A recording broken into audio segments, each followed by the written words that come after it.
Go ahead, if you are excited to be here this morning, go ahead and slap your neighbor a high five and tell them it's going to be a good day today. It's going to be a good day today.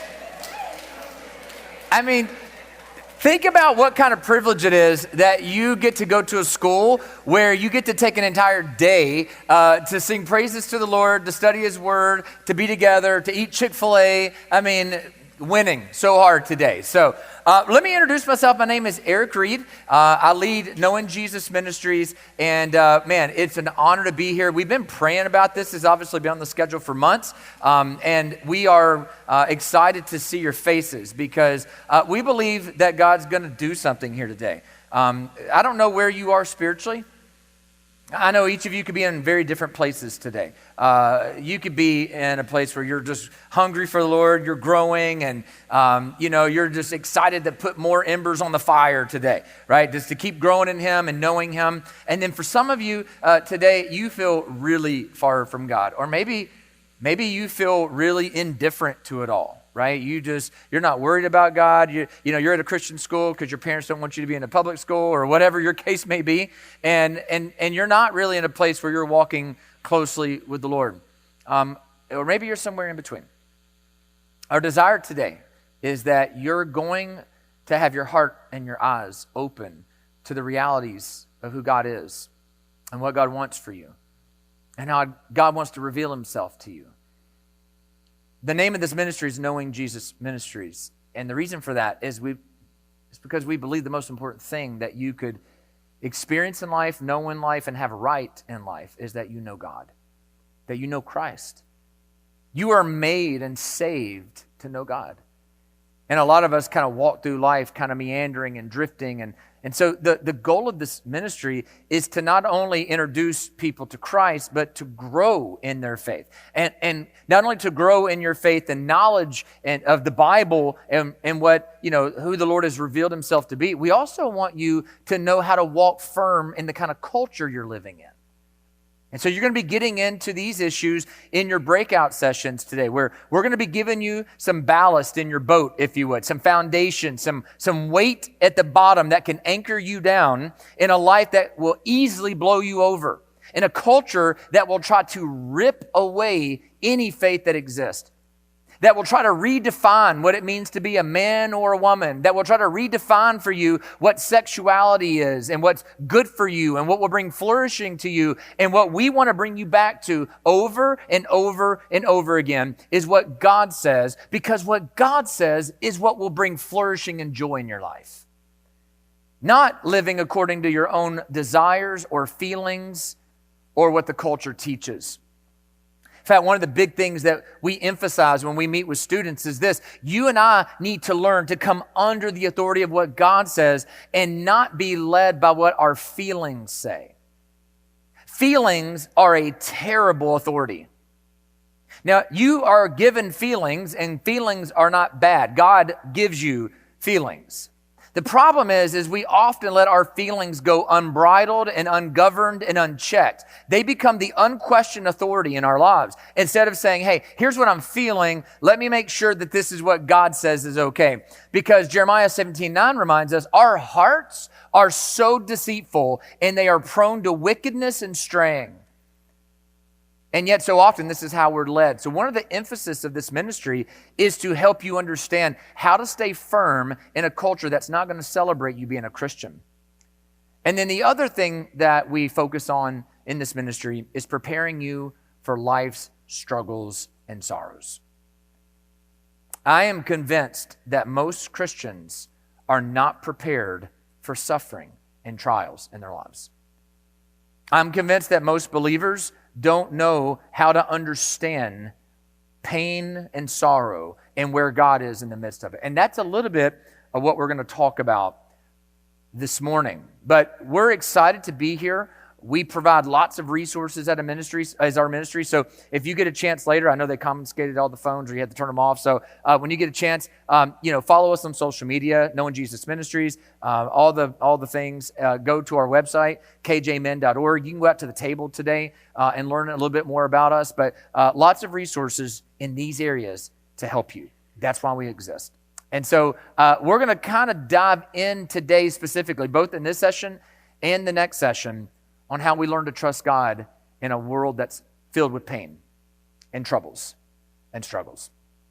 Raise your hand if you have some stories in your family that are, or your friend group, that are always repeated stories. Like you keep going back to the stories and you tell them over and over and over again. Like, you remember that time when that thing happened? It's like you talk about it all the time. Raise your hand if you have some stories like that in your family or in your friend groups. Yeah, where you all, like, it's the thing that always pops up a lot. In my family, we've got one of those stories. My son, and I'm going to talk a little bit more about this in just a moment, but my son, my oldest child, was born with some medical issues, and we would be in the hospital regularly.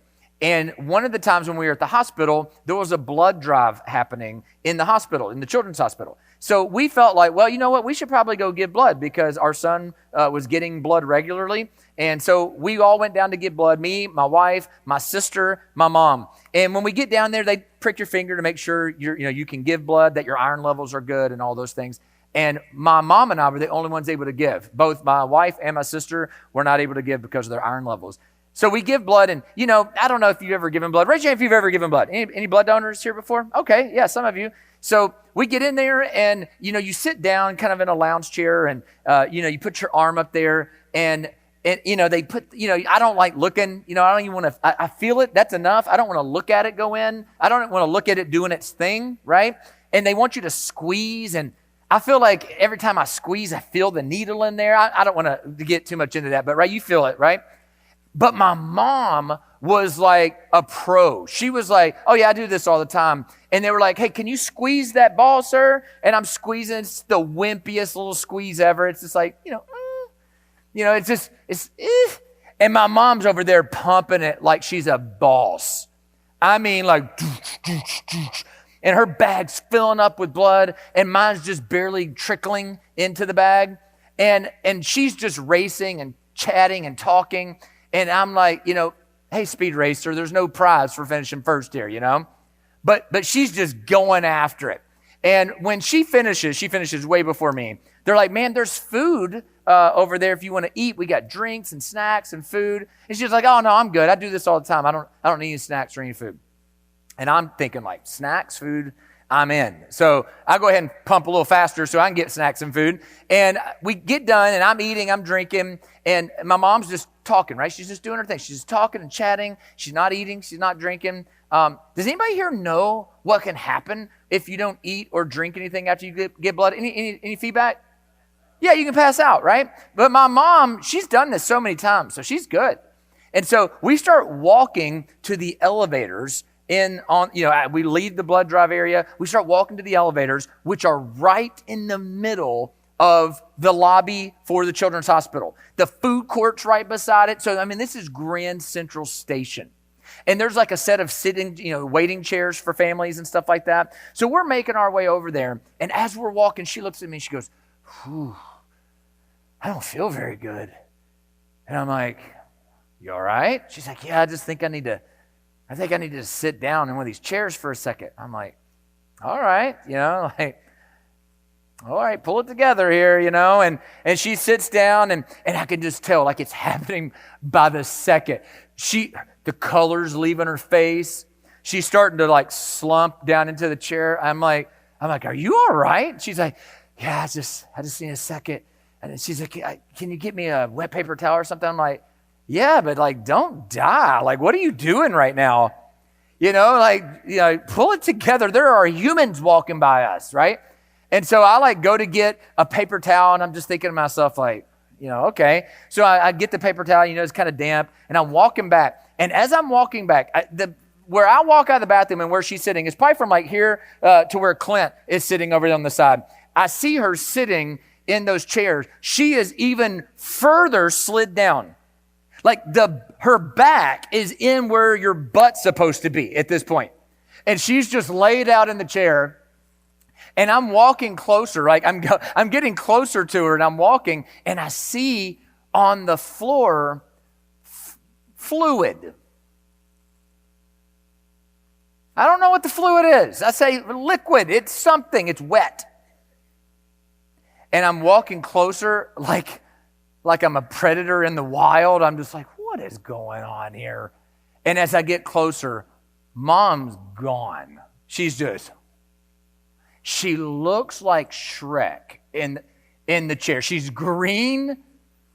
And as I get closer and I look, I'm like, oh my goodness, she has peed. She had peed herself all over the chair, which was pleather. So it just puddled on the floor. And people are walking by her like, and I want to act like I'm just an innocent bystander coming to help her. I don't want to pretend I know her at this point. But I walk over, I'm like, Mom, wake up. I'm taking the wet paper towel meant for her face, and it's now on the floor. I'm like, here, just throw it on there. And she's like, yeah, did you get that paper towel? I was like, yeah, you got to get up. We got to get out of here. And she said, I'm sweating. And I was like, that's not sweat, Mom. That's not sweat. You have peed yourself. Get up. Get up right now. We got to go. She said, no, I think I'm just sweating. I'm like, no, it's not coming out of your bottom. That's not sweat. Get up. Let's go. So I sit her up, right? Shrek face. I mean, she's got it all going on. And I get her on my arm. There's a puddle on the chair. We're like, we're just going to leave. We're going to leave that for somebody else. And I go to the elevator. I'm clicking the buttons like, open up. And the door's open. We get on, and she's sitting there. She's just like, she's just dead. And I'm like, bro, you have got to pull it together right now. And she's like, I think I'm feeling better. And I was like, you look great. Let me just tell you right now. You look wonderful, Mom. And all of a sudden, we get to the 6th floor, and the doors open of the elevator, and she takes 2 steps. It's this 1, 2, and she passes out again. Falls down. And I'm sitting here. She's literally half in the elevator, half out of the elevator. Just laying there. The doors are like, ding, ding. And I'm like, no. And I get down beside her. I'm like, Mom, don't pee.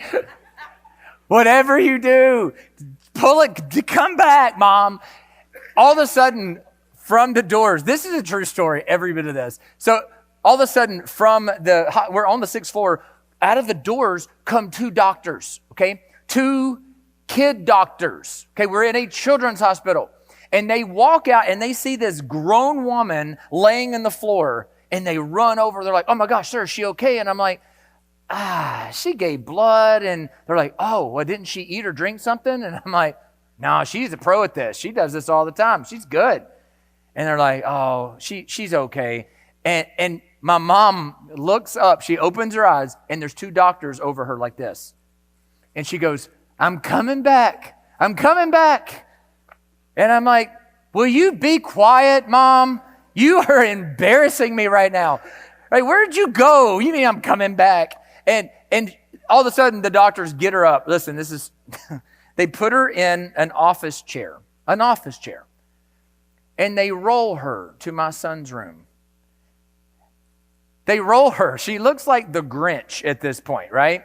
Just green as can be. She is a grown woman in a kid's hospital in an office chair being rolled down the hallway.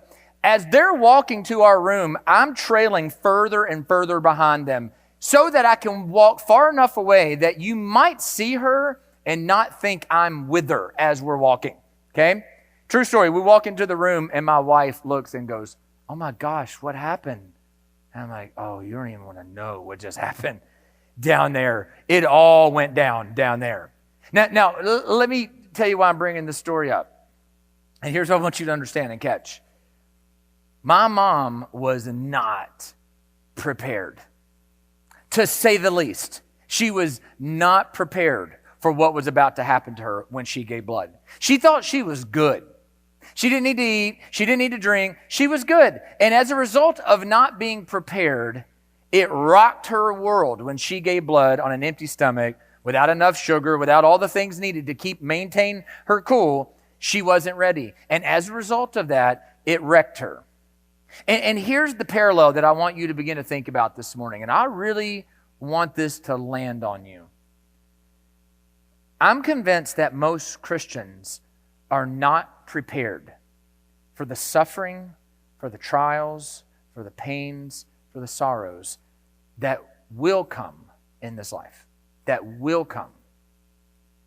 And when it comes and when it happens, it turns the lives of those professing believers upside down to such a degree that it either rocks their faith, it shakes them to the core, or they begin to think that God has forgotten them, that God has left them, that God has turned his face, because their expectation was, I'm good.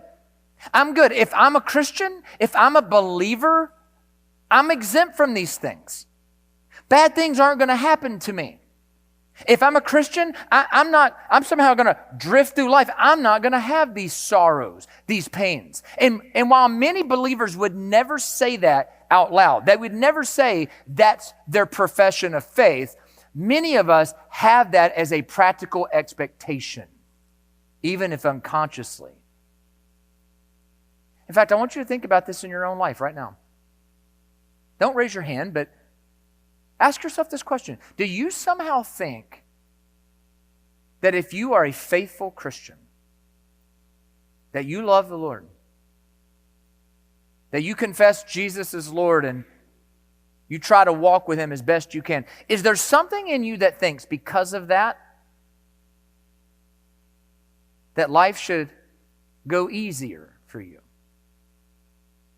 That trials should never come to you, that pain and sorrow won't hit your front door.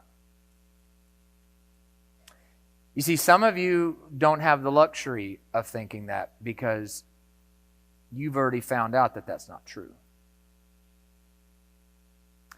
Some of you have already tasted and seen that even if you are a faithful believer, you can still go through real trials. Real sorrow. Some of you know this because you've experienced your parents getting divorced, or maybe losing a friend or a loved one. Some of you may struggle with health issues that aren't going to get better. You're going to have to learn to live with them. Some of you battle anxiety, depression. In a room like this, I am positive that behind your smiling faces and how well you look put together this morning, you've experienced and you know what it feels like to have real hurts and real pains. And for those of you in the room that maybe haven't yet, I want to tell you something that's not going to feel very encouraging, but it's real. If you haven't, you will. We've got to get out of this illusion that being a Christian, even a faithful Christian, somehow exempts us from pain. You see, I grew up not believing this, at least knowing I believed it, but I grew up expecting it. I just thought, if I'm a faithful Christian, the Lord's supposed to just kind of keep the path smooth for me, right? I mean, I know that there will be inconveniences in life, but not the major stuff. Not the major stuff, right? He's supposed to bless us. He's supposed to protect us. He's supposed to prevent these kind of things, right? That's what I believed. And most of my life, that looked like it was true. My parents are still married. I grew up in a good home. We didn't have a ton of money or anything, but all my needs were met, and my parents loved me, and I got to do things that I wanted to do. I didn't really lose anybody super close to me that wasn't already old, and, it was time for them to pass. There was no tragedies. There was no hardships. And I went through life like that, thinking, well, that's normal. And probably because, I'm a good Christian. And then everything changed. My wife and I were expecting our first child, my son Caleb, when we learned that there was something going on in the womb. And some tests revealed that he had a bad kidney, a kidney that had cysts all over it and needed to be removed. And she ended up going into labor 10 weeks early. And of course, all this while, we're learning about there being issues, not having answers, learning having to wait for days, even weeks, before doctor's visits, before testing comes back, and being in this place of fear and not being in control and going, God, please, please, please, please let this be good news. When he was born early. They put a catheter inside of his side that would drain the cyst on his kidney, and they told us we need to get him big enough to get that kidney out surgically. And he started having infections on and off for those first 2 months because of that catheter in his side. It would get infected. He'd get really, really sick. And eventually the doctor said, look, the risk is too high to leave that catheter in. We need to go have a surgery and get the bad kidney out. And so at 2 months old, he had a surgery to remove the bad kidney. And this is what we were told. We were told, once the bad kidney gets taken out, you'll be able to live a normal life the rest of his life. He'll be good. One kidney, a lot of people only have one working kidney. They don't even know it. So it'll be good. After the surgery, they came and told us, hey, everything's good. All he has to do is pee, and you can go home. Say, hey, we're excited about some pee. Bring it on. Let's go. But he didn't pee. Hours went by. A day went by. They pumped him full of fluid to try to get the kidney going. Nothing happened. He's beginning to swell up. His blood pressure is beginning to skyrocket. His heart rate's beginning to skyrocket. And they do some testing, and the testing reveals that not only had they removed that bad kidney during the surgery, but they had accidentally removed his good kidney at the exact same time. They made a surgical mistake that would alter our lives forever. And as you can imagine, it turned our world upside down. That doesn't happen to Christians. That's not supposed to happen when you love Jesus. In fact, my wife and I were all in. We were all in. I felt a call to ministry. We were serving in our church. I was having daily quiet times with the Lord. This doesn't happen to people like us. That's always other people. And now it was us. And everything I thought I knew about God, everything I thought I understood about the faith, now felt like it was turned upside down. They gave us the option of trying some things that had never been done on a kid his size, or do nothing, which meant he would pass. And so we decided to try to do things and to see if dialysis would sustain him until he was big enough for a transplant. And we were just like, well, let's just see. My wife was devastated. She couldn't even be in the room with him. It ripped her heart out. And I remember just a few days after it happened, I was in his room with him by myself. Katrina couldn't even see him. And I remember having my Bible in hand and a notebook in hand and pleading with God to give me something to help me, to know what to do, to know what to say, to know how to lead my family, because I didn't know what to do. I wasn't prepared for this. I wasn't prepared. I began to open my Bible and look for something. I didn't even know what I was looking for. I was just looking. There was no sermons to preach. There was no book to write. I'd never even preached a sermon at this point. I was going for life. I wasn't going for nuggets to give away to somebody. I was looking for my own sustenance and help. And I got to the book of Daniel. If you have your Bible, open to Daniel 1.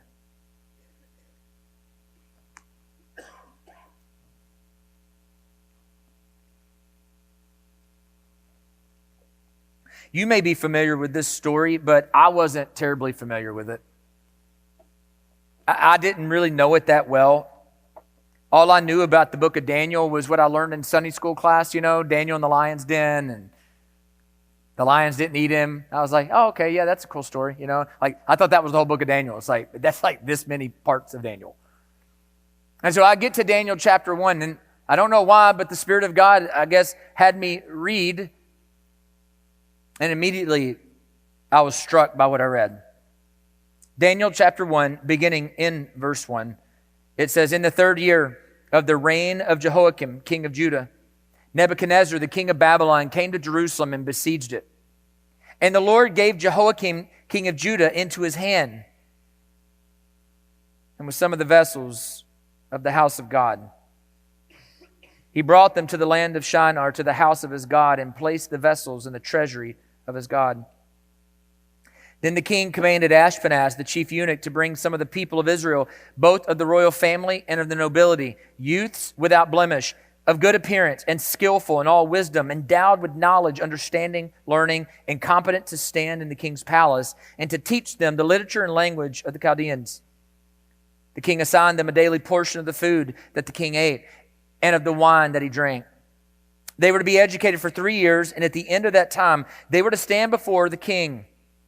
Among these were Daniel, Hananiah, Mishael, and Azariah of the tribe of Judah. And the chief of the eunuchs gave them names.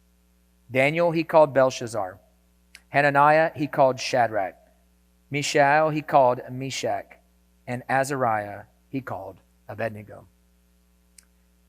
When I read those words that day, sitting beside my son, hooked up to him, so many wires and tubes, with monitors beeping, with blood pressure at stroke levels, the word of God immediately pierced my heart. I want you to think about this. Nebuchadnezzar, the king of Babylon, sieged Jerusalem, and it says in verse 2, the Lord gave it into his hands. You see, up until this point, what we're used to reading throughout the Old Testament is stories of God giving his people victory over stronger nations. God protecting his people from neighboring armies. What we see is God rescuing them out of Egypt and from Pharaoh and his armies and chariots. We see him giving victory over the Philistines, giving victory to the peoples in the land, on the promised land. What we watch over and over and over again is that lots of people try to come against God's people and they never win. God saves them. God protects them. God gives them victory. And all of a sudden in Daniel, we read, and God gave them over to the king. Everything changed. Invading armies roll into Israel and win. And life for everyone in it is turned upside down, including, notice what it says, the youngest, best, and brightest in the nation. They collected them together and they would send them off to Babylon. So watch this. Imagine that you're at home. You're with your family. You grow up with aspirations, with dreams, with desires. You want to have a career. You want to have a family, right? You've grown up in your homeland wanting to have, the things that you've watched and grown up hearing about and reading about in the Word. And all of a sudden, watch this, the king and his armies come in and you now belong to another nation. You get ripped from your family and shipped away. You get a new name and identity. You're no longer who you used to be. Your name's changed. Your dress changes. The culture you're in is different. Your diet, everything changes for you.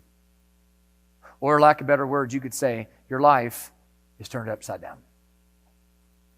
And I remember reading this in that hospital room and thinking like, oh my goodness.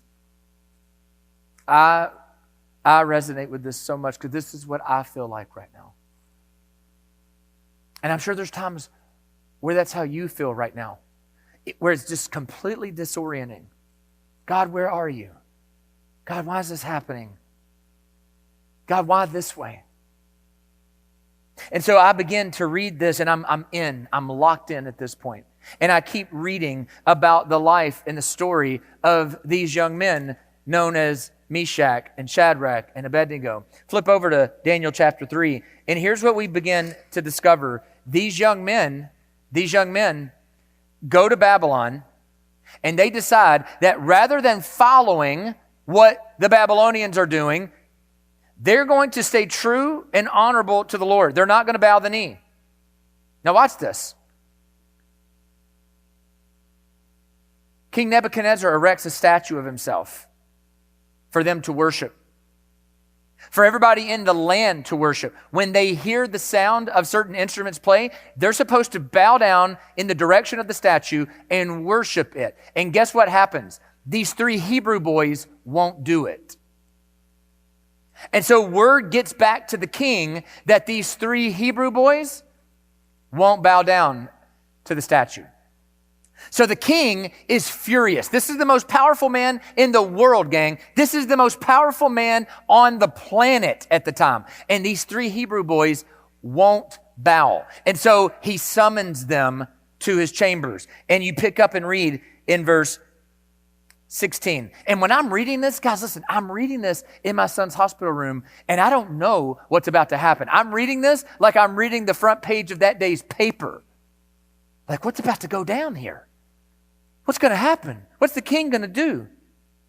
Verse 16, Shadrach, Meshach, and Abednego answered and said to the king, O Nebuchadnezzar, we have no need to answer you in this matter.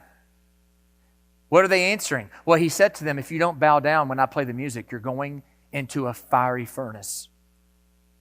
I'm tossing you into a burning furnace where you will die. In fact, they're in the room with the furnace, and they can undoubtedly feel the heat on their face.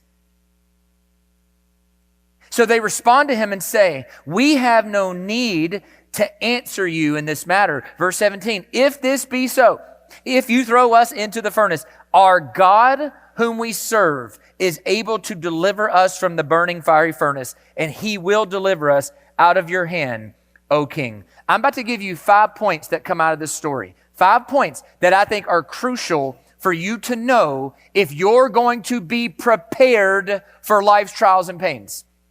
5 things you need to get in your heart, in your bones. 5 things that will stick with you for the rest of your life and help you if you'll get them. These are the things that the Lord gave me and my family to navigate and get through the trials and the pains, not only that we were in, but that were still yet to come. Number 1, from verse 17, you see, our God can save us. Our God can save us. Write that down. He says, the God whom we serve is able to deliver us from the burning fiery furnace. Here's the first thing that you and I have to keep in mind always in our trials, always in our suffering, always when relationships are broken, always when we see a future that looks bleak and uncertain. The God of the universe and the God that we call Father can save and deliver. He can heal. He can restore. He can mend. God is able. You cannot read the Bible and walk away with a conclusion that says that God is incapable. You can't read the Bible and walk away with the conclusion that God's arm is somehow shortened and unable to act in all the ways that he wants to. One of the first things theologically you need to know is that your God has the power to do all that he pleases. And I think that many of us as Christians believe that. I don't think we struggle as much to believe God is powerful. If we don't believe that, then I'm not sure kind of what our understanding of God, where it comes from. Because if it comes from the Bible, we need to understand that the God of the Bible is a God of power and might. He can part the Red Sea. He can raise Lazarus from the dead. So watch this. You need to understand in whatever you're going through, even right now, listen. God can rescue. God can deliver. This is why you should pray. This is why you should seek the Lord and say, God, do something. Fix this relationship. Heal my father. Bring back my wayward sibling. Whatever the thing is. But I want you to notice the second thing. Verse 18. But if not. Say that out loud. Say, but if not. Say it again. But if not. But if not. Our God can save us. Our God can deliver us. Say it again. But if not, we will not bow down to you. We will not bow down and serve the gods or worship the golden image that you have set up. Here's the second point. We have to have a place in our understanding of God for but if not. Do you know what I'm saying when I say that? Friends,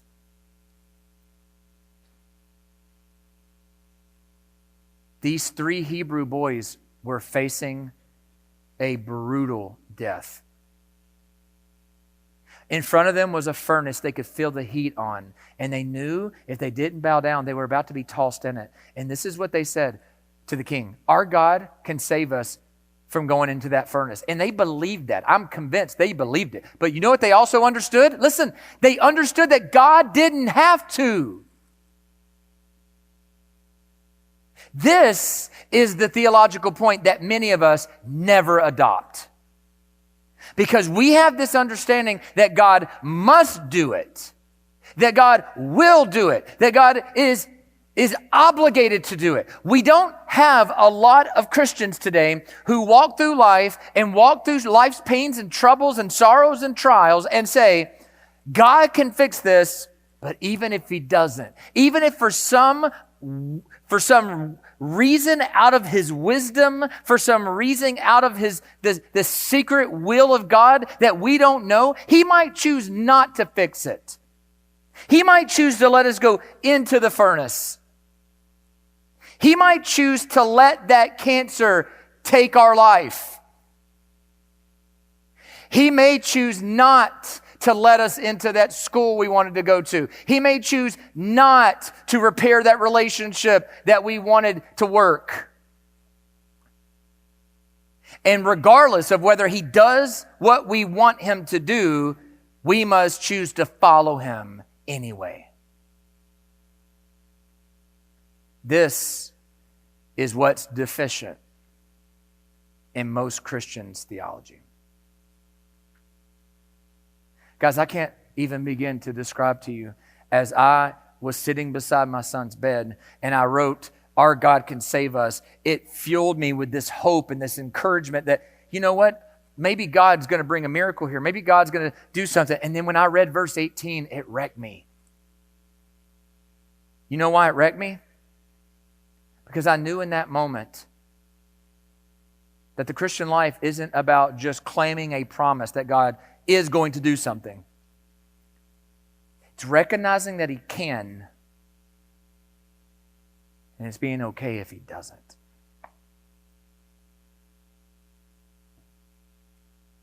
But if not. Can I ask you a really self-examination question? I want you to ask yourself this question. Do you have a but if not understanding of God? That you know He can fix, heal, there's power, you know He can do all things. But do you have an understanding of God that means He is not under obligation to us? He's not our puppet, y'all. He's not on a string for us to yank around. He is the living God. He's the living God. He's the God that created us, made us, formed us. He is not under restraint for us. We need to recognize that it might be His divine prerogative to leave us in a trial. And I'm going to talk about this in our next session. That leads us to have to trust him. When he doesn't act and move in the ways that we want him to, we have to trust him. And we'll talk about how to cultivate trust in our next session. But you've got to start here. You've got to get to a place where you understand that God has divine prerogative. But if not, we follow him anyway. I remember writing that down in a notebook and just sitting there looking at my son and asking this question. If the Lord takes my son,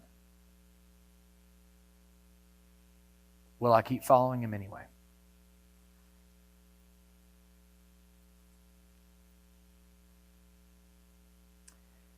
We read that after they say this to the king, Nebuchadnezzar was filled with fury, and expression of his face changed against Shadrach, Meshach, and Abednego. And he ordered the furnace heated 7 times more than it's usually heated. He's furious. He's like, I don't know how you can make it like 7 times hotter than hot, but it's hot. That's what it is. It's hot. And they crank up the temperature of the furnace. The guy that's doing it even catches flame. He catches up fire in the attempt to do it.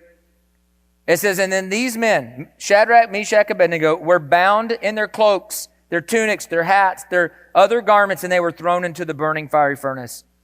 Because the king's order was urgent, the furnace overheated. The flame of the fire killed the men who took up Shadrach, Meshach, and Abednego. And these 3 men, Shadrach, Meshach, and Abednego, fell bound into the burning fiery furnace. But watch this. Then King Nebuchadnezzar was astonished, and he rose up in haste. And he declared to his counselors, did we not cast 3 men bound into the fire? And they answered and they said, yes, true, king. Yes, O king.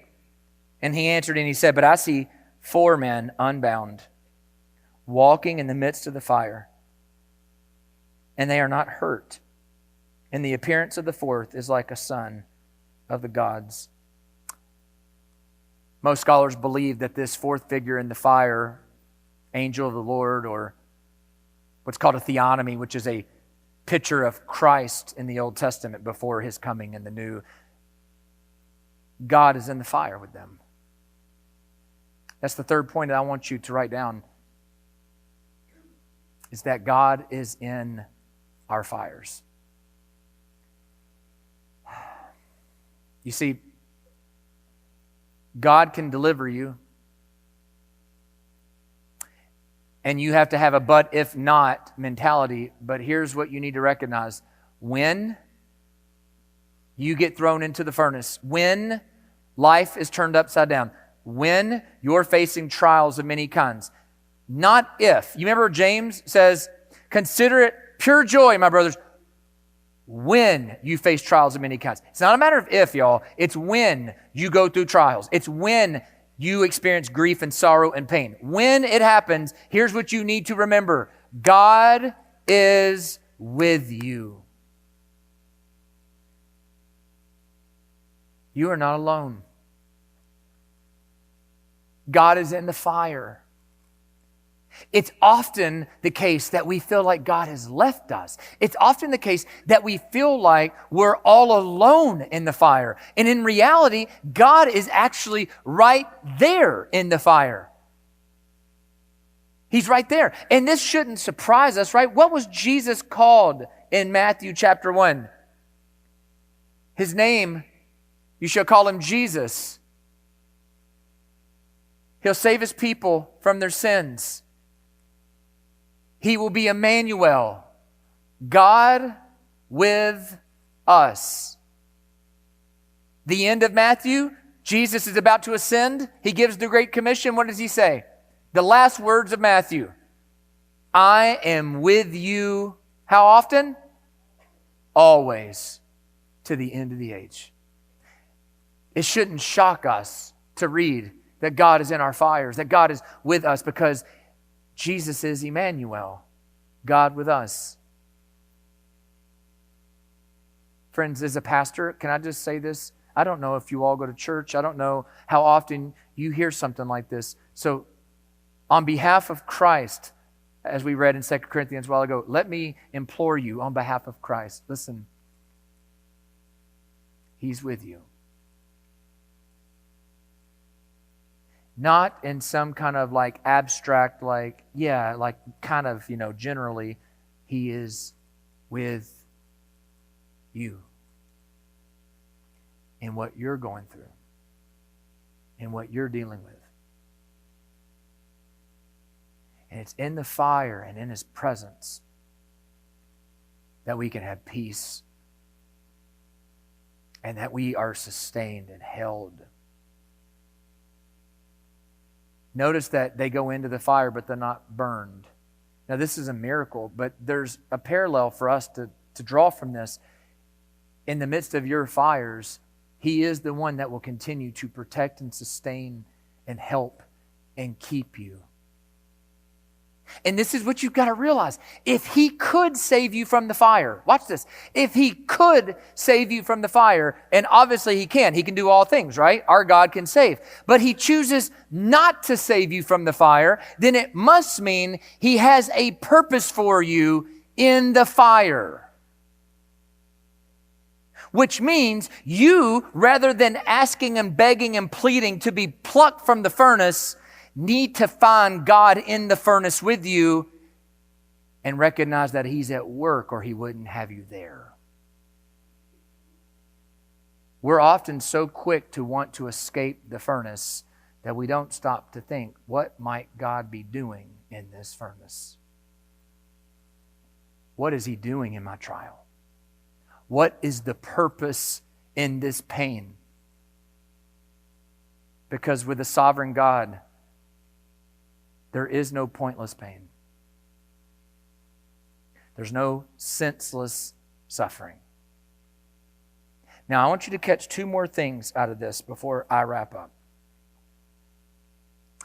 Look at what it says next.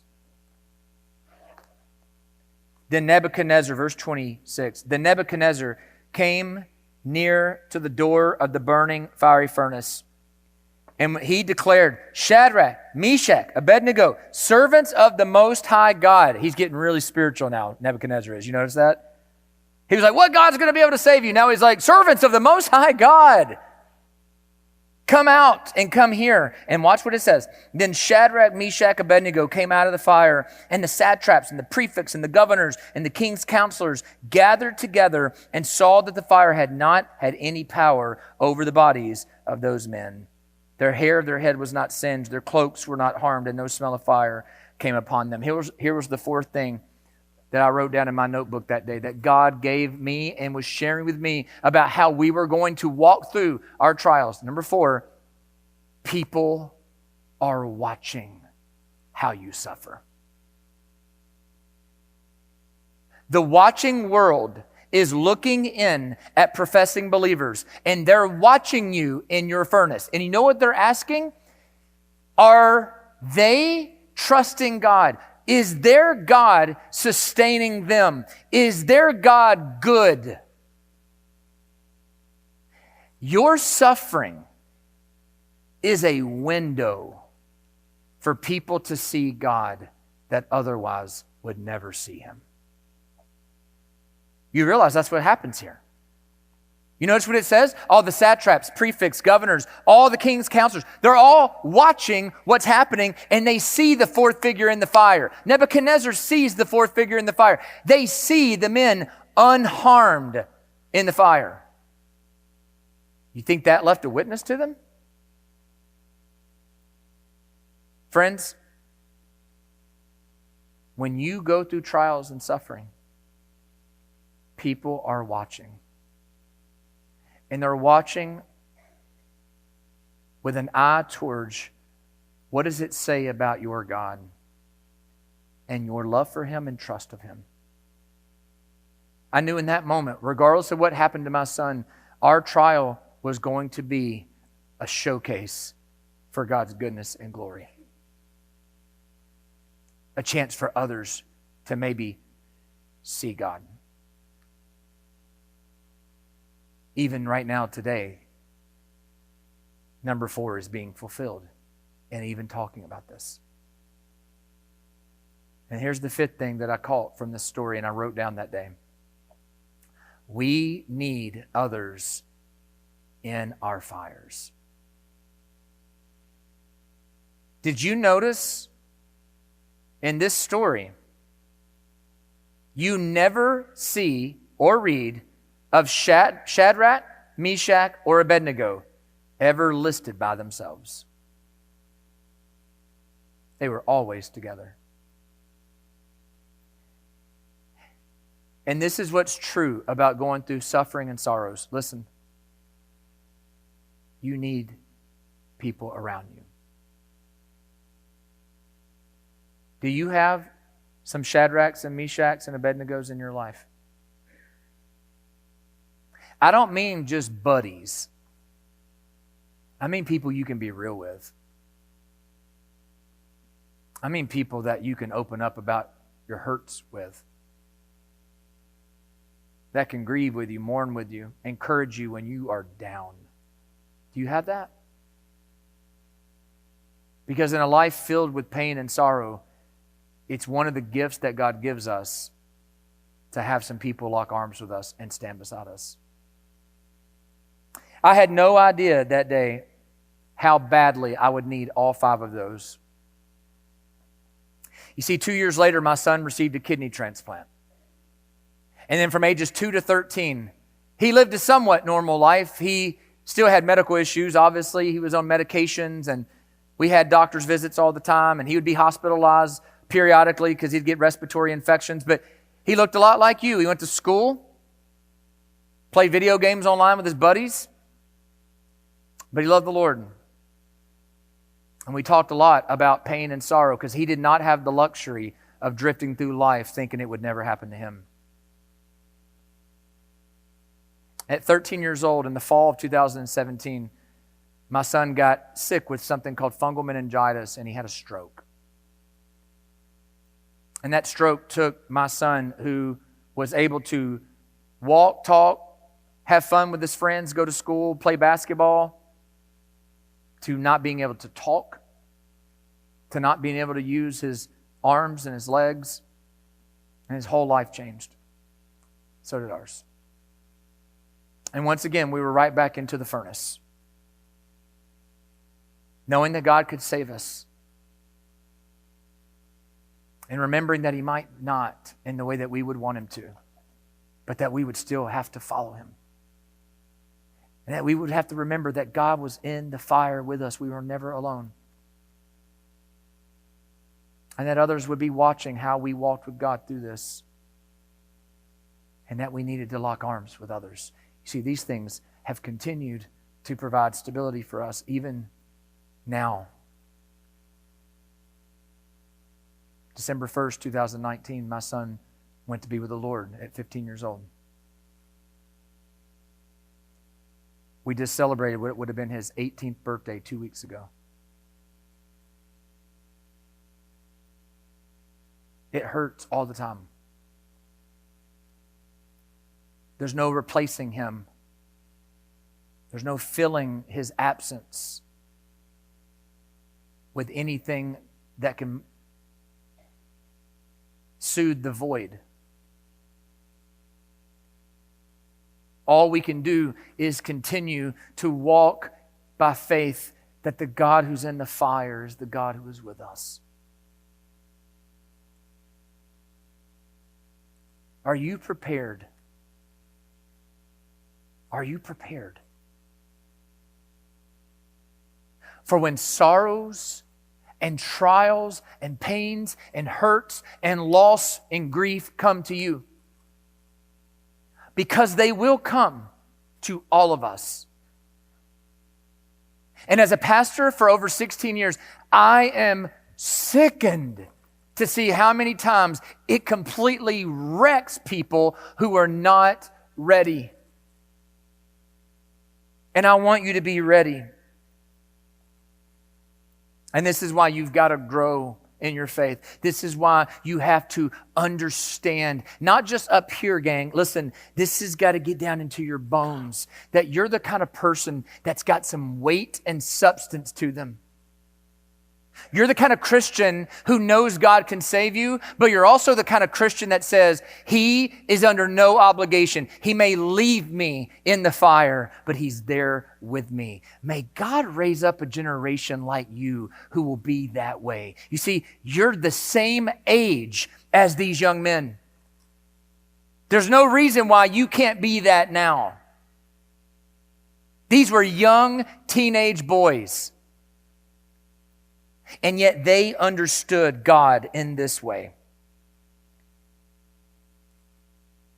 This is why you can't afford to live with a surface level faith. Inch deep Christianity with barely any connection to relationship with God will not sustain you when suffering comes.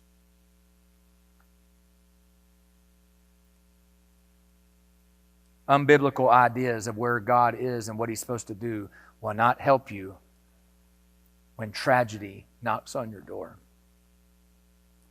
But there's something greater. There's something better.